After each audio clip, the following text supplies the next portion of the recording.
My son looked me dead in the eye and said, "Go die in peace." So I did the one thing he never expected. I lived long enough to give my real son what he truly deserved. If you're listening to this right now, wherever you are in this world, I want you to know something. Sometimes the people who hurt us the most are the ones we love the hardest. And sometimes, just sometimes, we get one last chance to make things right. My name is Clara Delaney. I'm 76 years old, and for most of my life I thought love meant never saying no. I thought being a good mother meant giving until there was nothing left to give. I was wrong about a lot of things. But I wasn't wrong about everything. Let me tell you about the morning that changed my life forever. It started like any other day in that house where I'd been walking on eggshells for 3 long years. I made my coffee the way I always did, black with just a touch of sugar. Took my pills lined up neat and tidy on the kitchen counter like little soldiers. Turned on the gospel station that had been my companion through Walter's death, through the loneliness, through all of it. Derek came stumbling in around 11, still smelling like whatever he'd gotten into the night before. 43 years old and acting like he was still 16. He didn't say good morning. Didn't ask how I slept. Just grabbed a cup, sloshed coffee onto my clean counter, and asked if I'd remembered to pay his phone bill. When I told him no, not yet, he slammed that cup down so hard it cracked right down the middle. Coffee everywhere. "You're slipping, Ma," he said like he was discussing the weather. "Maybe it's time you let go of all this. Go die in peace already. Let somebody else handle things." I want you to imagine that for a moment. Your own child, the baby you held through fevers and nightmares, looking you in the eye and telling you to go die. How does that land in your chest? How does that settle in your heart? I stared at him. This same boy I defended in school meetings when teachers said he was trouble. The same boy I'd bailed out of jail more times than I care to count. The same boy I'd made excuses for when everyone else saw what I refused to see. I couldn't speak. My throat closed up like someone had reached in and twisted it shut. He left the room like nothing happened, and I sat there for hours shaking. Those 6 words played on repeat in my mind like a broken record. Go die in peace. But you know what? Sometimes when someone tells you to die, it wakes something up in you that's been sleeping too long. Sometimes it reminds you that you're still breathing for a reason. If you've ever had someone you love treat you like you were already dead, type "still here" in the comments. Because I need to know I'm not alone in this. That night I didn't sleep. I sat in my bedroom with every light on, staring at an old photo of Walter and me when we were young and full of dreams. Isaiah was sitting on Walter's lap in that picture, maybe 2 years old, all serious eyes and quiet wisdom.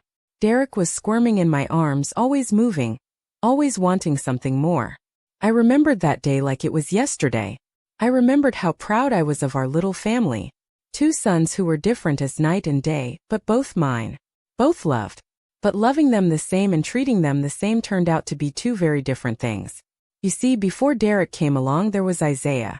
We adopted him when Walter and I thought we couldn't have children of our own. He was 6 months old when we brought him home, and I swear he looked at me like he'd been waiting his whole little life for us to find him. Walter called him his little judge even then.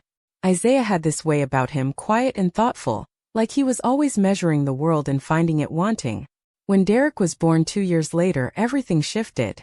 Isaiah became the big brother overnight, and I became a mother trying to balance 2 hearts with only 1 pair of hands. Looking back now with eyes that aren't clouded by guilt and fear, I can see it clear as day. I gave Isaiah rules. I gave Derek excuses. I made Isaiah share everything. I let Derek take whatever he wanted. When Walter died 15 years ago, that imbalance only got worse. I was drowning in grief, and Derek knew exactly how to throw me a rope that was really a noose. He filled that hole Walter left behind with charm and manipulation, and I was so grateful not to be alone that I didn't see what it was costing me. What it was costing Isaiah. Drop a heart in the comments if you've ever loved someone so much you lost yourself in the process. Because that's what I did. I loved Derek so hard I forgot how to love anyone else, including myself. Isaiah became a judge, just like Walter always said he would. A good man with a steady heart and hands that knew how to build instead of tear down. But we hadn't spoken much in recent years. There'd been a falling out, nothing dramatic, just the kind of argument that stretches into silence when nobody knows how to say sorry first. Derek had been part of that too, whispering poison in my ear about how Isaiah looked down on us, how he thought he was better than his family. And I believed it because believing it was easier than facing the truth about who my biological son had become. The truth was, Isaiah never looked down on anyone. He just looked away from the chaos Derek brought into every room he entered. And I mistook that protective distance for judgment when really it was just survival. But that night, sitting in my bedroom with the door locked for the first time in my own house, I started to see things differently. I pulled out my old bank documents, papers I hadn't looked at in years. Life insurance policies. The will Walter and I had written together back when we thought we'd grow old side by side. It still listed both boys as beneficiaries 50-50, like they'd both earned it the same way. Like they'd both spent their lives honoring the people who raised them. My heart felt different that night. Heavy and tired, yes, but also something else. Awake. For the first time in years I was awake. I picked up the phone around midnight. My hands were trembling but my mind was clear. When Isaiah answered on the third ring, his voice thick with sleep, I didn't even know what to say. So I cried. "Ma," he said softly, and I could hear him sitting up, coming awake. "Don't cry." "I'm sorry," I whispered. "I should have listened to you. I should have seen it." I let him come between us. There was silence on the other end, but not the cold kind. The patient kind. The kind that says, "I'm here, take your time." "You've said that before," he said finally. "But Ma, I still ask about you every week." And he did. I knew it was true. My neighbor Mrs. Patterson had told me once that Isaiah called when I was in the hospital last year with pneumonia. Derek never even mentioned it. Never told me my son was worried about me. "I'm okay," I lied. "You sure?" he asked, and I could picture him sitting on the edge of his bed, brow furrowed with concern he had no reason to feel for a mother who'd failed him so completely. I nodded even though he couldn't see me. "I just needed to hear your voice." He didn't say much after that, but he stayed on the line until I said goodnight. And for the first time in years I didn't feel completely alone in that house. If you think Isaiah deserved better from me, if you think I should have seen the truth sooner, let me know in the comments. Sometimes we need to hear hard truths from strangers when the people closest to us have given up trying to tell us. The next few weeks felt like living in a fog. I went through my days pretending everything was normal, but nothing felt normal anymore. I watched Derek differently now, really watched him. The way he moved through my house like he owned it. The way he talked to me like I was already dead and just hadn't figured it out yet. The way he stared at my purse like he was measuring what he could take. I started hiding things. My jewelry went inside the old flour tin. My emergency money went under the mattress. It felt ridiculous, like something out of a movie, but I was scared. Scared of my own son. Every time Derek walked into a room, my whole body would tense up. I never thought I'd be afraid of that little boy who used to crawl into my bed during thunderstorms. But that little boy was long gone, and what was left was a stranger wearing his face. I called Isaiah again. I didn't tell him everything, just enough. Just that things were getting worse. He didn't ask for details. He never pressured me to say more than I was ready to say. He just listened with that steady patience he'd learned from Walter, and when I was done talking he said, "You need anything, you call. Don't wait too long next time." His voice always calmed me, like a steady hand on my shoulder. But I could hear the disappointment underneath the kindness. Not disappointment in me exactly, but disappointment in what we'd all become. And somehow that made it worse. The way he still cared after everything. The way he still called me Ma like it meant something.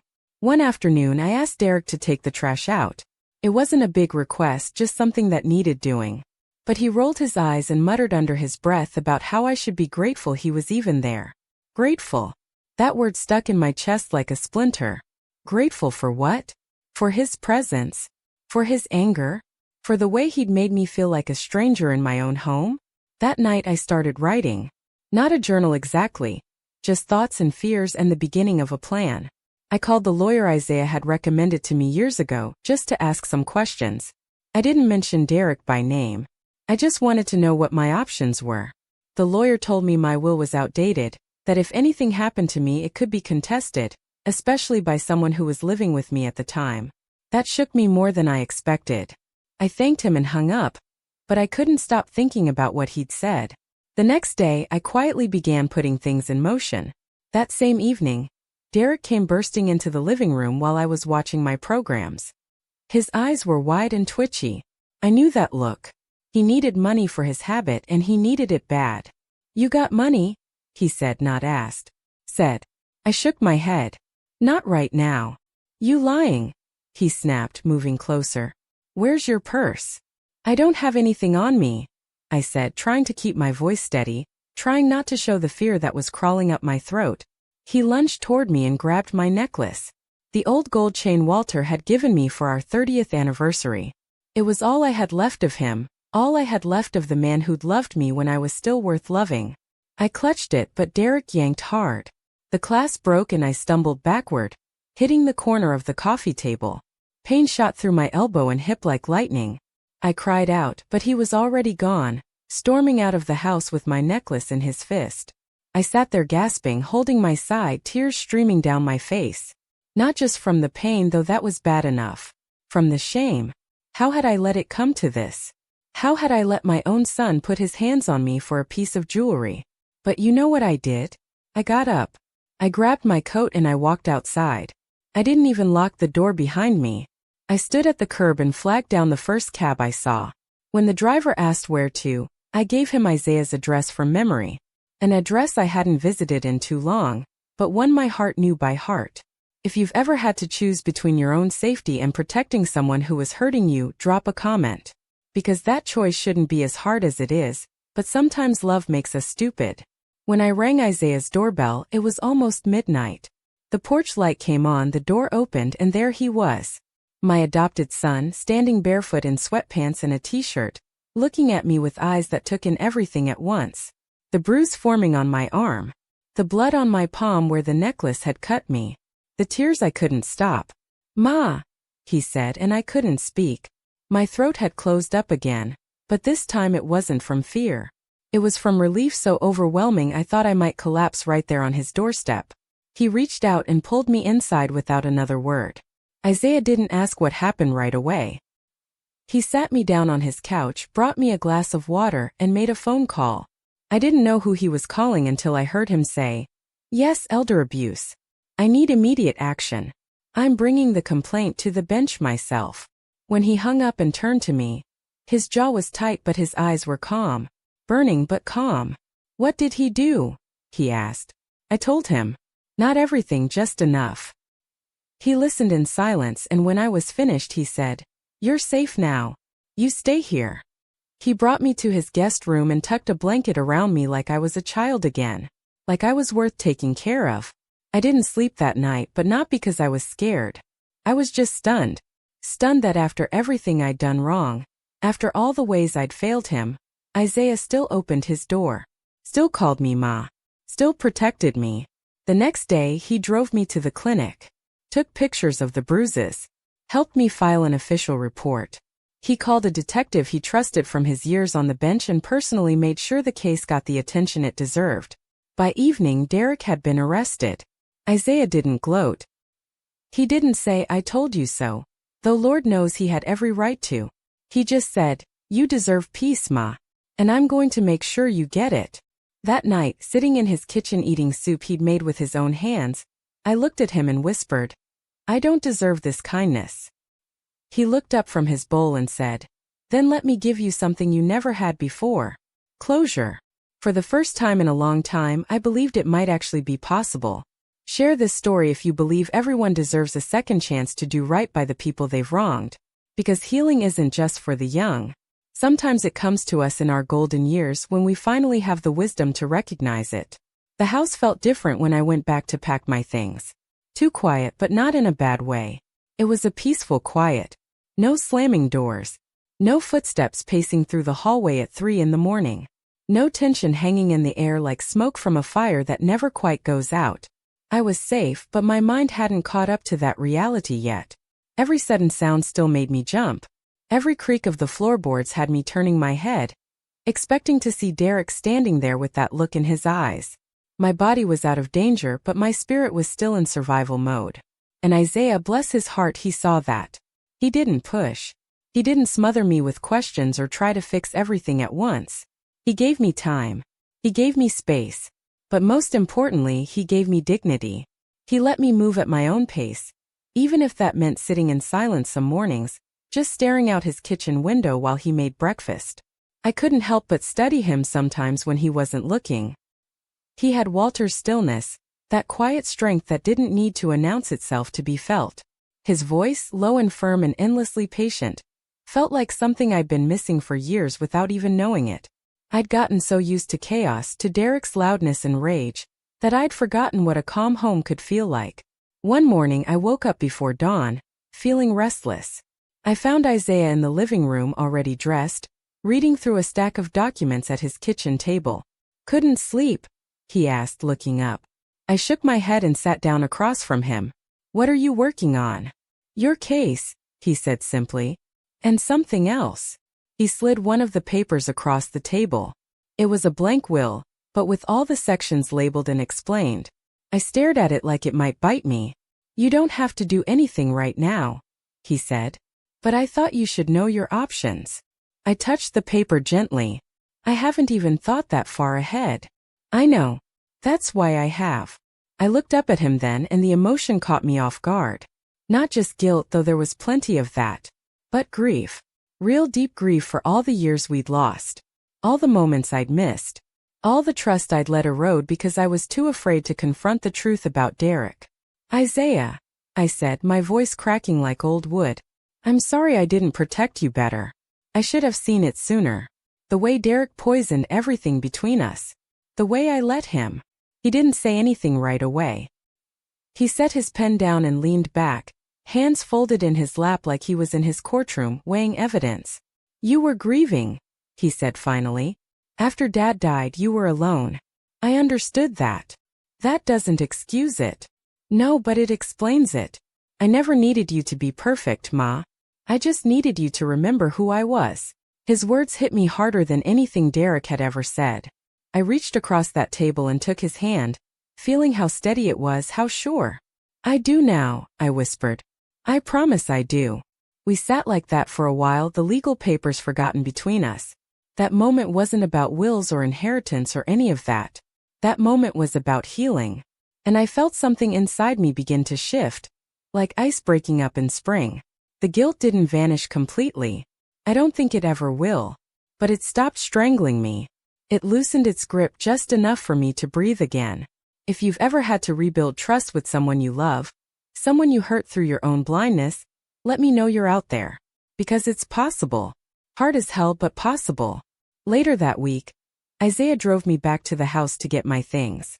The police had already processed everything. Derek wouldn't be allowed anywhere near the place again. Still, the moment I stepped through that front door, the weight of the past few years hit me like a wall. The smell. The silence. The way my favorite chair still had the cushion dented from where I sat every night, pretending I was fine. Pretending I wasn't afraid in my own home. I walked through those rooms slowly, touching the walls, the pictures, the little figurines I'd collected over the decades. They all felt like relics from someone else's life. Someone who didn't know any better. "I don't want to stay here," I told Isaiah. "You don't have to," he said. "We'll pack up what matters. The rest can go." And that's what we did. We spent 2 days boxing up a lifetime, keeping only the things that still held love in them. He hired movers and found me a small sunny apartment near his place. It had a balcony and an elevator and just enough space to feel like mine without feeling empty. When I moved in, it felt like exhaling after holding my breath for 10 years. Isaiah came by every evening that first week. Sometimes he brought food, sometimes books or flowers, but mostly he brought himself. He sat with me, talked with me, let me share stories I hadn't told in years. Stories about Walter, about the early days when we were all happy, about the dreams we used to have. One night we cooked dinner together. Nothing fancy, just the kind of simple meal Walter used to love. Collard greens, cornbread, baked chicken with all the seasonings just right. After we ate, I sat Isaiah down in my new living room. My hands were shaking, but my heart felt steady. "I need you to read something," I said, handing him an envelope. He looked confused but took it. Inside was my new will, already signed and notarized. "I left everything to you," I said quietly. "The house, the accounts, the insurance policy. Everything." He looked up, eyes wide. "Ma, no. Let me finish." I swallowed hard. I know I wasn't always the mother you deserved. And I know this doesn't make up for the years I spent blind to what was right in front of me. But it's not about the money. It's about what's right. I leaned forward, taking his free hand in both of mine. You were the son who honored me. The son who protected me. You didn't owe me anything and still, you stood by me when I had nothing left to offer but mistakes and regret. That deserves more than words. He set the paper down gently and came to sit beside me on the couch. He didn't say thank you. He didn't cry. He just wrapped his arms around me and whispered, I love you, Ma. It was the first time I'd heard those words without pain attached to them in more years than I could count. And I held on to them like they were life itself. That night, lying in my new bed, staring at the ceiling fan spinning slow circles above me, I realized something profound. I had lived long enough to change the will, yes. But more importantly, I had lived long enough to change the story. Comment below if you believe it's never too late to choose love over fear. Because at 76 years old, I learned that courage doesn't have an expiration date. The months that followed were the most peaceful of my life. Not because everything was perfect, but because everything was honest. I spent my mornings watering the little herb garden Isaiah helped me plant on my balcony. Basil, rosemary, and mint that filled the air with life and promise. In the afternoons, I'd sit by my window with tea and watch the world go by. There was something healing about the ordinary rhythm of other people's lives. Kids walking home from school. Neighbors checking their mail. The simple beauty of a world that keeps turning, even when your own world has been shaken to its foundation. Isaiah visited regularly, sometimes with groceries or books, sometimes just bringing himself and the comfort of his presence. Each visit was a gift I never expected to receive at this stage of my life. One afternoon, I found a box of old photographs in the back of my closet. Most were faded and curled at the edges, but they told the story of our family in ways words never could. There was Walter holding baby Isaiah, his face full of pride and wonder. Birthday parties and school plays and backyard barbecues when we still believed in forever. And then there were the pictures with Derek. Always grinning, always at the center of attention. That wild energy that I mistook for joy but now recognize as something else entirely. Something restless and never satisfied. I found one where both boys stood side by side. Isaiah's hand rested lightly on Derek's shoulder. And Derek had that crooked smile that used to melt my heart. I remembered that day.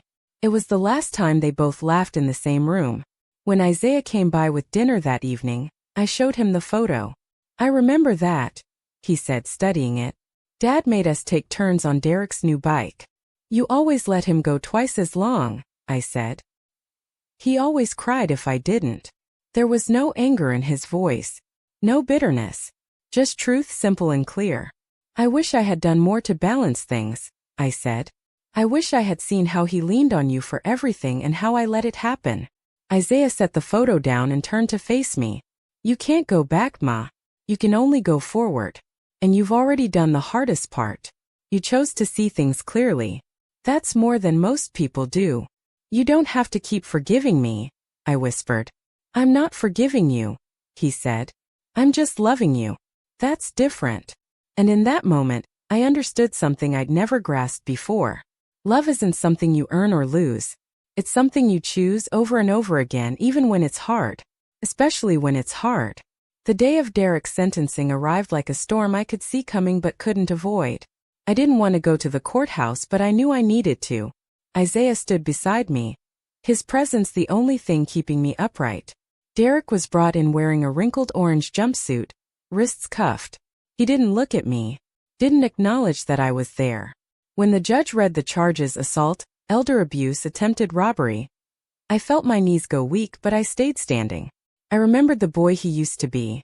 The way he'd cling to my skirt when he was scared. The way he'd fall asleep in my lap watching cartoons. The first time he said "Mama," and how it melted every worry I'd ever had.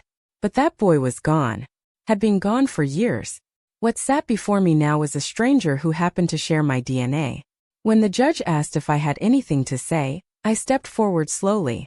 My voice shook, but my words were clear. My name is Clara Delaney. I'm 76 years old.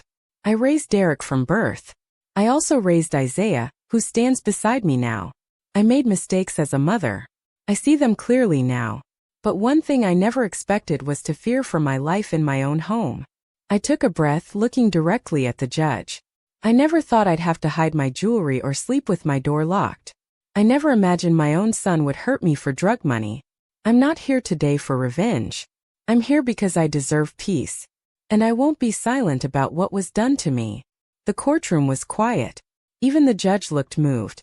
Derek never spoke. Never apologized. Never acknowledged the pain he'd caused. When the sentence was handed down, 3 years in state prison with mandatory rehabilitation, I felt no joy. But I did feel relief. And sometimes relief is enough. Outside the courthouse, Isaiah took my arm. "You did good, Ma." I did what I had to do. We drove home in comfortable silence. Not the heavy kind that comes from things unsaid, but the peaceful kind that comes after a storm has finally passed.